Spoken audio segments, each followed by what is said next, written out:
Mary ক্রিসমাসের আগে পুরো নিউ টাউন সাজিয়ে দিয়েছে, ঝলমল করছে আমাদের পুরো রাস্তাটা, কি ভালো লাগছে দেখতে। আমরা এখন টাটা মেডিকেল থেকে বেরিয়ে বাড়ির দিকে যাচ্ছি, আর এদিকে কি সুন্দর লাগছে এই রাস্তাটা, দেখুন আপনারা। আর আজকে 23 তারিখ, 25 তারিখ হচ্ছে, আর কালকের পরের দিনই, আর এখন থেকেই সাজিয়ে দিয়েছে। অ্যাডভান্স সবাইকে মেরি ক্রিসমাস। পুরো নিউ টাউনের রাস্তাটা, পুরো চারিদিক দিয়ে নিউ টাউন থেকে রাস্তাটা পুরো সাজিয়ে দিয়েছে। রাত্রির হলে এই জায়গাগুলো আরও আলো জ্বলবে।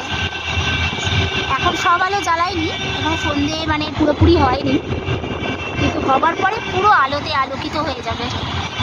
এটাই ভালো লাগে দিওয়ালির সময় আর মেরি ক্রিসমাসের সময়, চারিদিক যখন আলোয় ঝলমল করে ওঠে আমাদের মনটা এমনিই ভালো হয়ে যায়।